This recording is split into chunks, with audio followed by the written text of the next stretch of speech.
Yes, good evening student. Today we are starting with the exercise number 5.4 of probability. Take out the page number 112 of the textbook, and before starting with the exercise number 5.4, let us discuss some formula which are based on exercise number 5.4. In exercise number 5.4, we have a very useful formula called as the probability of an event. Probability of an event पे board exam में question जरूर आता है.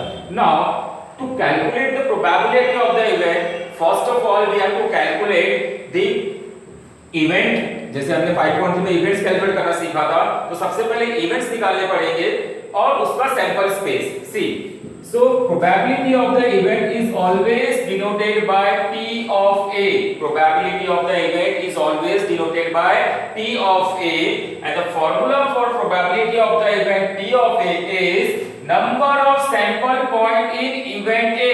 Number of sample point in event A को कैसे note करते हैं बेटा? N of A से. Number of sample point in event A को कैसे नोट करते हैं आप? N of A. N of A से हम डिनोट करते हैं, राइट, और divided by number of sample point in sample space, जिसे हम डिनोट करा जाता है, this is N of A upon N of S. तो what is N of A? N of A is number of sample point in event A is N of A, and number of sample point in sample space, that is N of S. तो probability of event A is equals to N of A upon N of S. It's a very important formula, right? What is P of A? P of A is equals to N of A upon N of S. ये फॉर्मूले को एकदम learn कर लीजिए, because ये formula हमें 5.4 के हर problems में अभी काम में आने वाला है.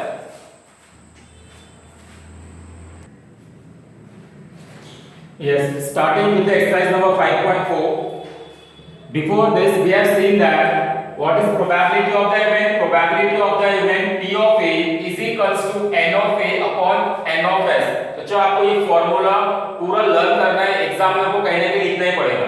Before starting with the question number 1, take it out the textbook page number 125 and notes page number 152. जो बच्चों ने नोट्स नहीं ले गए हैं, just we have 25 sets. आप नोट्स कलेक्ट करके ले जाइए. नोट्स आपको बहुत हेल्प करेगा while solving the problems. Okay, exercise practice set 5.4, problem number 1. क्या बोल रहा है? If 2 coins are tossed, again, if 2 coins are tossed, find the probability of the following. देखिए 5.3 और 5.4 में डिफरेंस क्या है कि 5.3 में आपको सिर्फ इवेंट्स निकालने थे, राइट? 5.3 में हम इवेंट्स निकाल रहे थे, अब 5.4 में आपको प्रोबेबिलिटी निकालना है, मींस P of A निकालना है. P of A के लिए आपको इवेंट्स भी चाहिए होंगे और नंबर ऑफ सैंपल स्पेस भी चाहिए होगा, राइट? प्रोबेबिलिटी निकालने के लिए चाहिए events and sample space. It's very easy. सी हो. So what we have to calculate? We have to calculate probability of the events.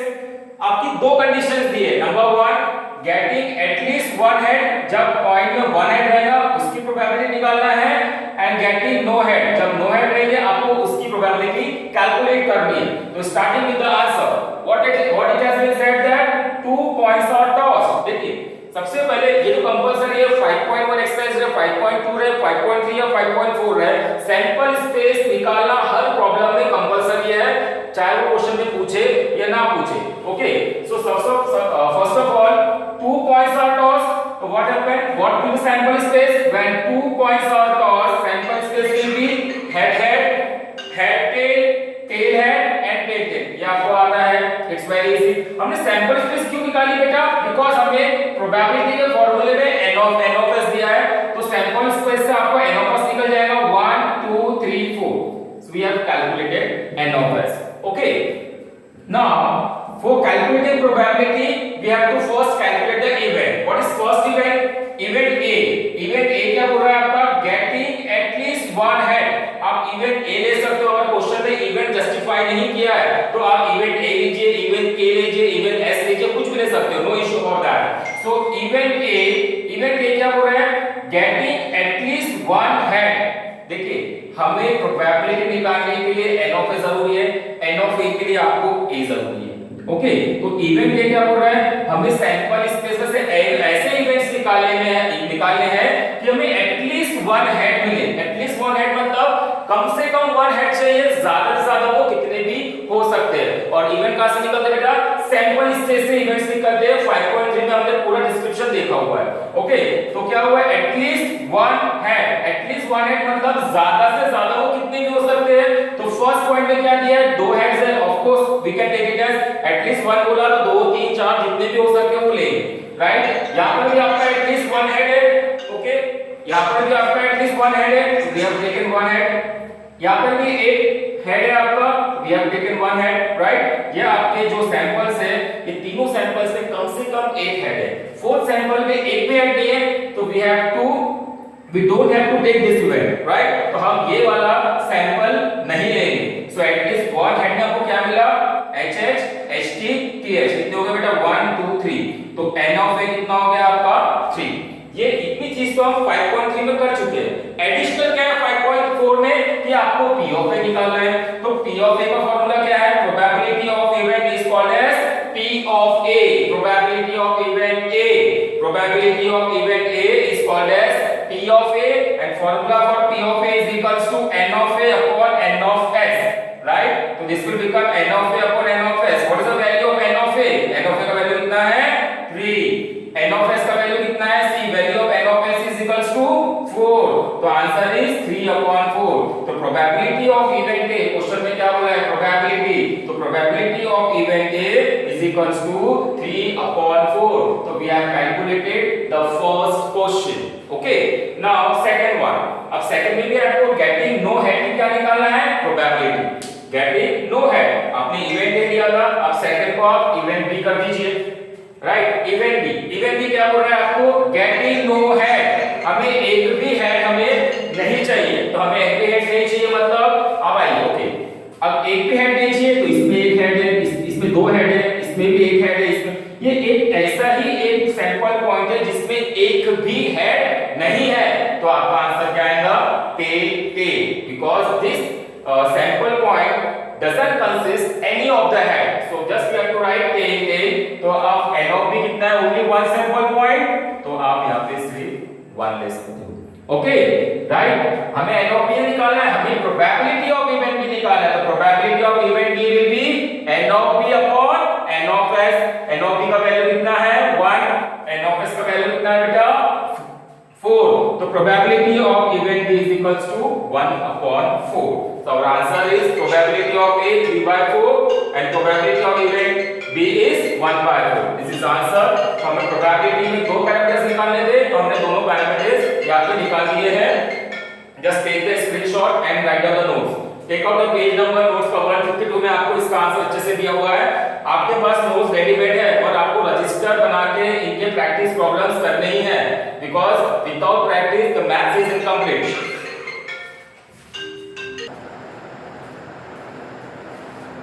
Yes students, starting with the question number 2 of exercise number 5.4। okay, question number 2 is very important। see over क्या बोली, if two dice are rolled simultaneously, कितने dice roll है बेटा, 2 dice are rolled simultaneously, find the probability। exercise number 5.4 पूरा probability p of a पे depend है, okay।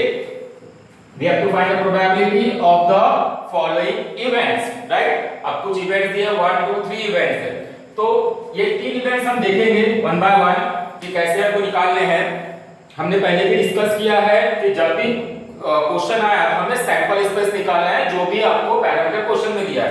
तो हम ये 3 इवेंट देखते हैं कैसे है, उसके पहले हम निकालेंगे सैंपल स्पेस। कब निकालेंगे sample space, when 2 dice are thrown, when 2 dice are rolled या 2 dice are thrown, right। तो सैंपल स्पेस ऐसे आपको निकालना हमने सिखाया था 5.3 5.2 में कि सैंपल स्पेस से निकालेंगे।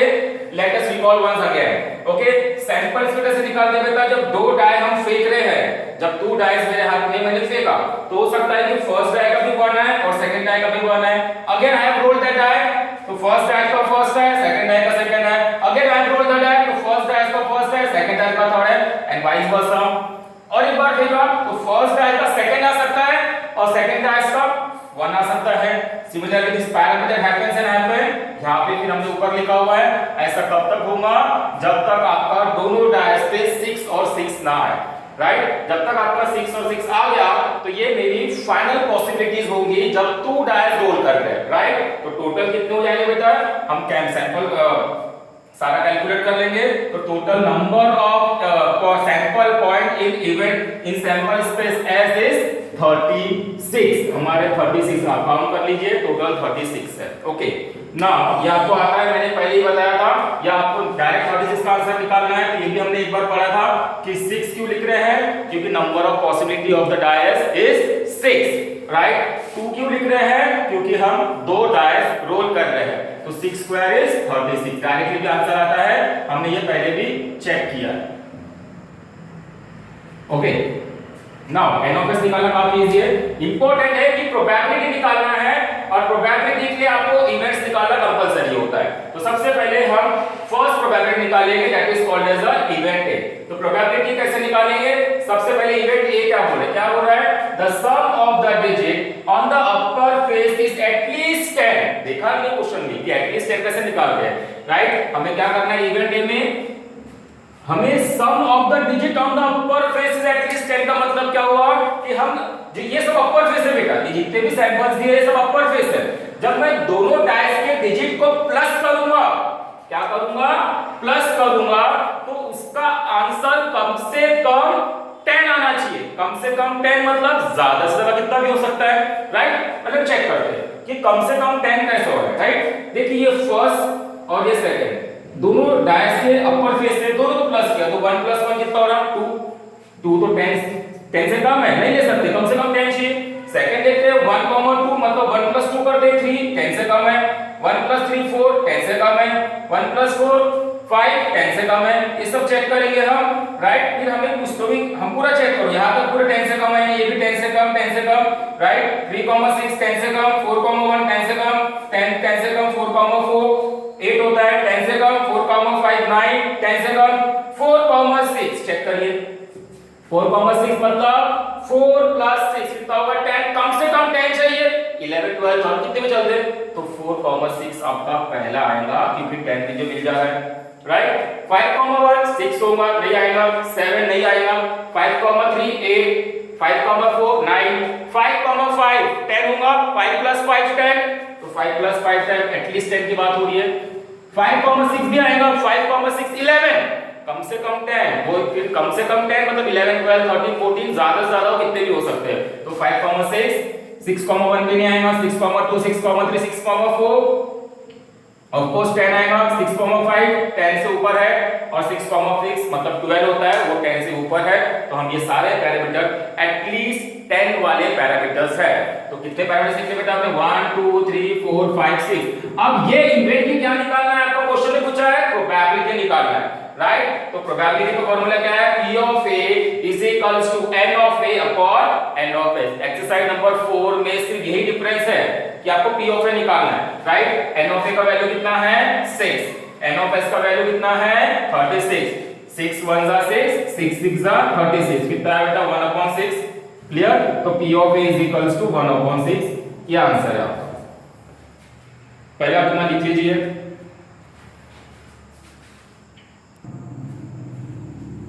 Yes, event A देख लिया। Now event B, take out the page number 125 text book और नोट्स का 152। अगर आई एम सेइंग जिसने नोट्स नहीं लिया है वो नोट्स लेके चले जाइए, it's very important part of maths, right. अब ये क्वेश्चन बताना भूल गया था मैं, जुलाई 17 में आ चुका है, क्वेश्चन नंबर 3 मार्क्स के लिए आ चुका है। Okay now question number 2 event B. अब इवेंट बी क्या हो रहा है, टेक्स्ट बुक में देखिए क्या हो रहा है event B, the sum of the digit on upper face is 33। मतलब क्या हो रहा है कि अब आप सैंपल स्पेस को देखिए, जैसे हमने बनाया था, आप वो पेज निकालिए सैंपल स्पेस का। अब उसमें देखिए ऐसे कौन से सैंपल्स है कि उनको मैं अगर प्लस करूं, उनके अपर फेस को प्लस करूं तो आंसर 33 आना चाहिए। कोई ये सैंपल्स है, जैसे हमने 5, 1 ले लिया। 5, 1 मतलब 5 + 1 = 6, नहीं आएगा। हाईएस्ट क्या है 6, 6 मतलब 6 + 6 = 12, ये हाईएस्ट है आपका, 33 इम्पॉसिबल है, पूरे के पूरे 36 कॉम्बिनेशन आप चेक करिए, 33 मिलना आपका इम्पॉसिबल है अगर आप कोई भी अपर फेस को प्लस करते हैं, राइट। तो मैक्सिमम कितना मिल सकता है 12, 33 पॉसिबल नहीं है। तो कितने ऐसे इवेंट में ऐसे एलिमेंट्स 0 है।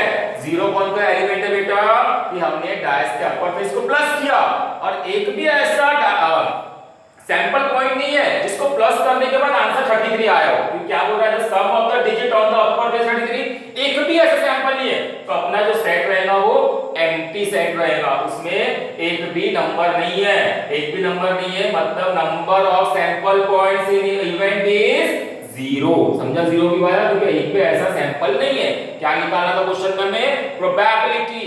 तो प्रोबेबिलिटी का फार्मूला क्या है, P of B is equals to N of B upon N of S। Value of N of B कितना है 0। N of S हमने कैलकुलेट किया था सैंपल स्पेस में 36, 0 upon 36 कितना आएगा, P of B is equals to 0। तो ये हमारा इवेंट B की प्रोबेबिलिटी है। Okay, now event C। अब इवेंट C देखिए, the digit on the first dice, the digit on the first dice, example ले लेता हूं, ये 5,3 ले लेते example. the digit on the first dice is greater than the digit on the second dice। मतलब ये first dice का digit है और ये सेकंड डायस का डिजिट है। कंडीशन क्या है कि फर्स्ट डायस का डिजिट सेकंड डायस के डिजिट से ग्रेटर होना चाहिए। ऐसे वाले सैंपल पॉइंट्स निकाल के हमको इवेंट सी में लिखना है। समझा क्या, क्या बोल रहा है कि digit on the first dice, जो फर्स्ट डायस का डिजिट है वो सेकंड डायस के डिजिट से ग्रेटर होना चाहिए। वेरी इंपॉर्टेंट पैरामीटर कि सेकंड डायस के डिजिट से क्या होना चाहिए, वो ग्रेटर होना चाहिए। तो हम सैंपल पॉइंट्स निकालेंगे, सैंपल स्पेस का पेज निकालिए। देखिए तो वहां पे देखिए 2,1 देखिए, ऑफ कोर्स आप देखोगे 2,1 मतलब फर्स्ट डायस सेकंड डायस के ग्रेटर है। देखिए फर्स्ट डायस सेकंड डायस के ग्रेटर है, मतलब 2 इज ग्रेटर देन 1, तो आपका 2,1 सैंपल आएगा। 3,1 में 3 बड़ा है 1 छोटा है, तो ऑफ कोर्स फर्स्ट डायस बड़ा है। इधर भी देखिए फर्स्ट डायस बड़ा है, फर्स्ट डायस बड़ा है। तो ऐसे जो सैंपल्स पॉइंट्स है, जो फर्स्ट वाला बड़े है और सेकंड वाला छोटा है, वो सारे सैंपल पॉइंट को निकाल के आपको इवेंट सी में लिखना है। फॉर एग्जांपल एक ऐसा आपके पास होगा 1,1, तो आप ये नहीं ले सकते हो क्योंकि ये क्या है, first dice equal to first dice, तो ये रॉन्ग हो जाएगा क्योंकि हमको नहीं पूछा हुआ है। एक ऐसे भी सैंपल्स दिए होंगे जो यहाँ पे 5,6 एग्जांपल दिया है ना, तो इसमें क्या हो रहा है 5 is less than 6, मतलब यह सेकंड डायस बड़ा है, तो ऐसे भी हम चांसेस नहीं लेने वाले हैं। तो हमको सिर्फ कौन से सैंपल्स निकालने हैं जो फर्स्ट डायस बड़ा है और सेकंड डायस छोटा है। ये पूरे के पूरे सैंपल पॉइंट्स आएंगे। तो टोटल हमारे काउंट करिएगा 15 सैंपल पॉइंट्स दिख रहे हैं। तो therefore n of c is equals to 15। तो p of c, अब प्रोबेबिलिटी निकालना है, राइट। तो probability is equals to, write the formula for p of c, right। p of c is equals to n of c upon n of s, right formula। तो n of c का value कितना है 15, n of s का value sample space 36। तो 3 का table check करिए, 3 5 जा 15 and 3 15 जा 3 12 जा 36।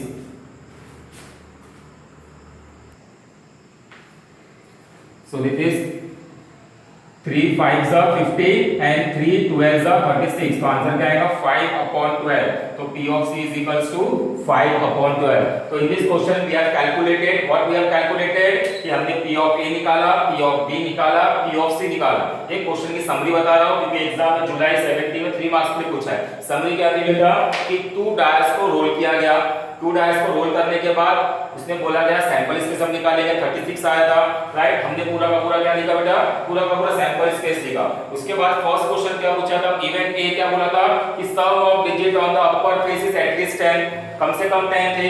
दोनों डायस के पैरामीटर को प्लस करके अगर आंसर 10 आ रहा था तो हमने उसका एक इवेंट बनाए थे। इवेंट बी पे आए थे हम, इवेंट बी में क्या बोला था, sum of the digit on the upper face is 33। तो 33 मतलब डिजिट, दोनों डायस के डिजिट को प्लस करना है। अगर आंसर 33 आता है तो वो वाला सैंपल पॉइंट हमको यहाँ लिखना था, लेकिन एक भी ऐसा सैंपल नहीं था कि जिसको प्लस करने के बाद 33 आ, इसलिए एक भी नहीं था, इसलिए हमने 0। तो मैक्सिमम 12 होता है 6,6 सबसे हाईएस्ट प्रायोरिटी डायस 6,6, उसको ही करो तो 12 आ रहा है। तो 12 के ऊपर मिलता ही नहीं है प्लस करने के बाद, तो ये 0 था। n of p is equal to 0, p of p 0/36 आपको इजीली आ गया, इजी है ये। राइट। फिर इवेंट सी में क्या था, दो डायस हम थ्रो कर रहे हैं, पहले डायस का नंबर बड़ा और दूसरे डायस का नंबर छोटा। First dice is should be greater than the second dice number, right. हमने ऐसे सैंपल्स निकाले जो फर्स्ट नंबर दिखे, पूरे सैंपल्स दिखे, इसमें पहला नंबर बड़ा दिख रहा होगा और सेकंड नंबर छोटा दिख रहा होगा पूरे डायस में, तो फर्स्ट डायस का बड़ा और सेकंड डायस का छोटा, तो ऐसे हमको निकालने थे, तो हमने ऐसे नंबर्स पूरे निकाल लिए। तो ऐसे नंबर्स थे हमारे total I think is 12 not 15, right, is 12, आप चेक कर लीजिएगा, इज 12। ओके, सो हमने फिर ये पूरा निकालने के बाद 1 2 3 4 5 6 7 8 9 10 11 12 13 14 15,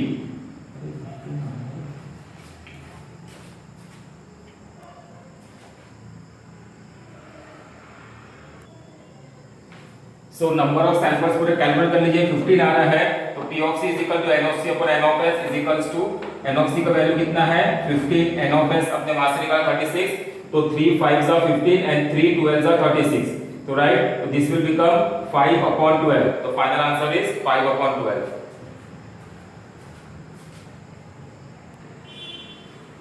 So answer is P of A is equal to 1 by 6, P of B is equal to 0 and P of C is equals to 5 upon 12. Yes, this is what the homework, date 26/2020, textbook page number, देखिए मैं homework समझा दे रहा हूँ, total 10 problems करने हैं आपको, काफी easy level के हैं। टेक्स्ट बुक का पेज नंबर 123 निकालिए, सॉल्व एग्जांपल 1 2 एंड 3 सॉल्व करिए। देखिए बेटा एग्जाम में स्कोर करना है, प्रोबेबिलिटी बहुत इजी चैप्टर है, 8 to 10 मार्क्स के लिए आता है, राइट। टेक्स्ट बुक का हो गया। सेकंड होमवर्क आपको नोट्स निकालने हैं, राइट। नोट्स जो अभी नए वाले नोट्स बहुत से बच्चे ने आज ले गए, कुछ ही कॉपी बची हुई है, वो कल सारे बच्चे ले जा लीजिए आप लोग। नोट्स में पहले पेज नंबर 161 में क्वेश्चन नंबर 1 2 5 और 8 आपको सॉल्व करना है, और पेज नंबर 163 में क्वेश्चन नंबर 1 2 और 4 सॉल्व करना है, राइट। ये पूरे 10 प्रॉब्लम्स है। आफ्टर दैट एक छोटा सा न्यूमेरिकल पढ़ा रहा हूं, एग्जाम में 1 मार्क्स के लिए आता है, वो न्यूमेरिकल पे ध्यान दीजिए। इसके बाद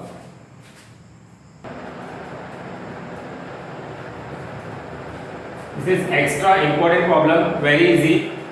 if P of A is equals to 3 5, ये 2 मार्क्स में पूछता है कभी कभी। 3 upon 5 P of A का वैल्यू है, N of A का वैल्यू होगा 6 है, तो ऐसे केस में हमें N of S की वैल्यू फाइंड करके देना है, राइट। सो सिंपल है, गिवन कितना है बेटा आपका, गिवन है 3 upon 5, N of A का वैल्यू कितना है 6, to find what we have to find N of S, right. हमें पता है बेटा formula P of A is equals to N of A upon N of S, हमें formula पढ़ा है अभी, राइट। तो P of A का वैल्यू कितना दिया है क्वेश्चन में 3 upon 5 is equals to N